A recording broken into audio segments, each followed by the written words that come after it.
¿Qué es el propósito? ¿Una creencia implícita sobre una meta o un camino por seguir? ¿Un dogma que nos sirve para dar sentido a nuestras acciones? Buscamos el propósito, perseguimos los propósitos, pero nosotros no solemos ser tal cosa como un propósito. Aunque a veces sin quererlo, podemos dar uno a quienes nos rodean. El planeta de Rutcaria era un planeta cuya ubicación se desconoce. Antaño pudo haber sido uno de los planetas más biodiversos en su flora y fauna, e inclusive de su población dominante.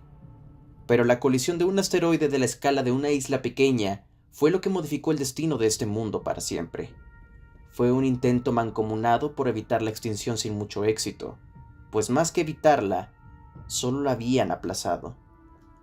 Ahora convertido en un páramo desértico, Rutcaria era habitada en su mayoría por gente reptil, quienes fueron denominados por los astrógrafos de su sistema como los Carit, siendo de hecho un triste nombre destinado a ser olvidado, pues en la cultura de Rutcaria, Carit significaba fiambre, un nombre patético y hasta insultante, pero ciertamente bastante apropiado para los habitantes de un planeta moribundo. Los Carit no tenían la culpa de su situación. Eran una raza tribal que apenas sustentaba su sociedad en aldeas nómadas, donde buscaban un sitio medianamente estable para poder vivir más de un mes, antes de que la comida escaseara. De hecho, se creía que su condición reptiliana era lo único que les permitió sobrevivir al cambio climático provocado por la destrucción de su atmósfera. No conocían la tecnología, dejaban su suerte a manos de los dioses, por los cuales sacrificaban sus limitados recursos como comida en altares como tributo para que ellos consideraran bendecirlos. Principalmente Sulicat, quien era su deidad predilecta, ya que él se le atribuía la abundancia y le rezaban para que él manifestara sus poderes, ya fuera con lluvias para subsistir de la perpetua sequía, o con tierras más fértiles donde pudieran cosechar y criar a su ganado. Era un riesgo enorme, pues una comida al día era lo máximo a lo que podía aspirar un tribal Carid, por lo que no podían darse el lujo de desperdiciar nada, pero su fe en los dioses era más persistente. Sin embargo, hubo uno de ellos que no estaba conforme con solo vivir de esperanza, y quiso hacer algo al respecto para mejorar la condición de vida de su clan, el peregrino Tarkan Basul, el cual era lo más cercano de un Carit ateo. Aunque no negaba la existencia de los dioses, él pensaba que no debían depender siempre de ellos, y que su raza debía buscar prevalecer sin apelar a fuerzas espirituales. Aunque mantenía estas opiniones interiorizadas, porque sabía que sería bastante impopular en caso de compartirlas con sus congéneres.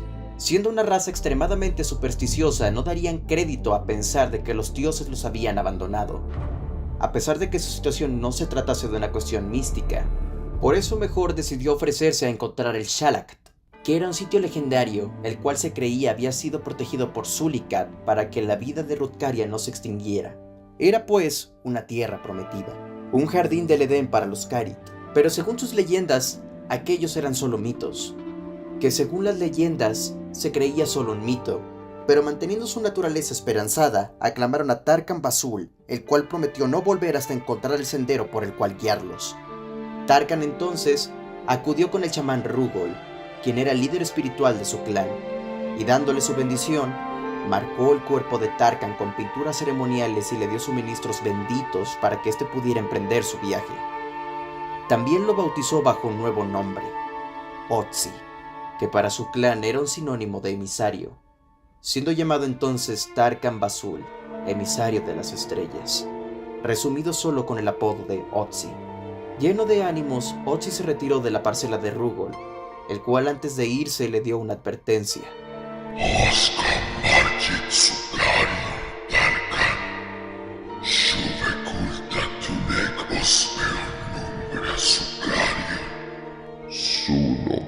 Sukarion, Kirto fora Pagarios Sukari.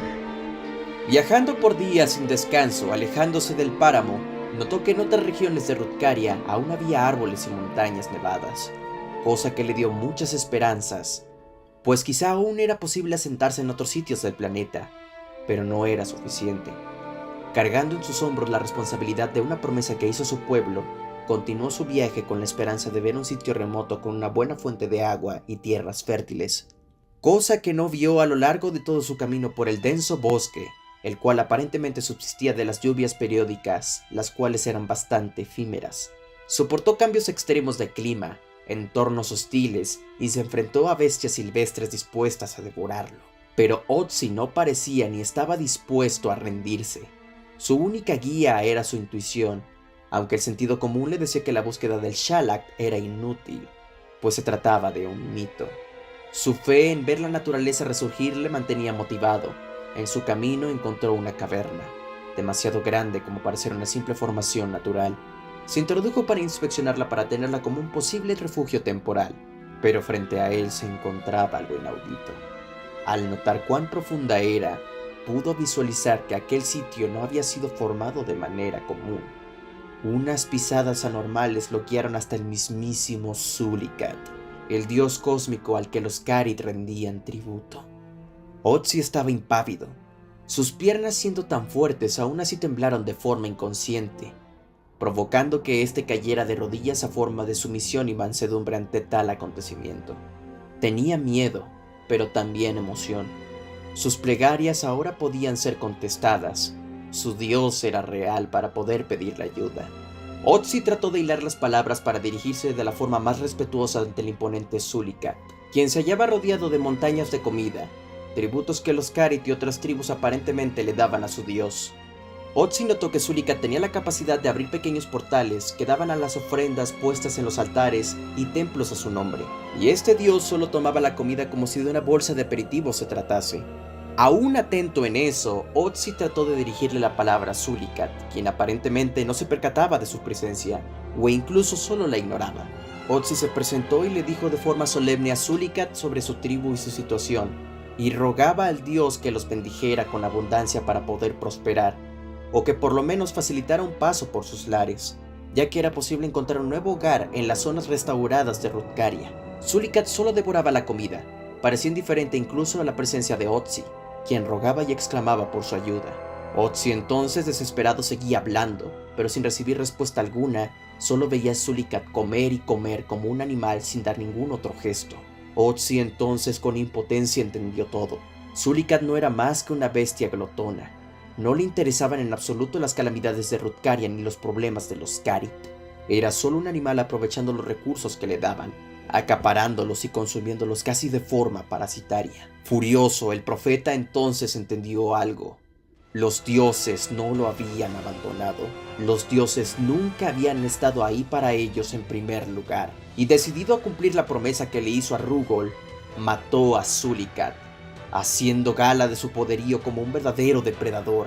Él ya no estaría bajo el yugo de los dioses ineptos. Ahora, sintiendo una energía renovada al bañarse en la sangre de Sulikat, este cercenó la cabeza del ser cósmico y la usó como un símbolo de una nueva era, una era de salvación. Ötzi, ahora moviéndose con la velocidad de un rayo, regresó a la aldea cargando imposibles cantidades de comida. Esto era una buena noticia, pero a la vez un acontecimiento confuso. Todos miraron impactados a la apariencia de Ötzi, quien lleno de orgullo proclamó las buenas nuevas a su gente. Se había acabado el hambre, se había acabado la miseria, se había acabado la dependencia a los dioses. Pero lejos de celebrar o elogiarlo, los Carit lo vieron con horror, como un sucio blasfemo, y lo despreciaron. Rugol increpó a Ötzi, llamándolo hereje y un ser indigno por oponerse a la voluntad de los verdaderos dioses. Ötzi, lleno de furia por todo lo que sacrificó, por todo lo que se esforzó para salvar a su gente, solo recibió desprecio y desprendió una ira nunca vista antes por un Carit, la ira de un dios. Aniquiló a aquellos que intentó salvar. ¿Ahora qué? Todo había sido en vano, ¿o no? Al usar la cabeza de Sulikat, el profeta recibió visiones, un nuevo lugar al cual llegar, una nueva tierra prometida, con un pueblo impío que necesitaba ser salvado, y ahora él tenía el poder de intentarlo. Tarkan Basul, Ötzi, el emisario de las estrellas, ahora usando sus poderes, se dirigía a la ciudad de Sendoria para mostrarles una luz que consolaría la oscuridad que afligía su alma.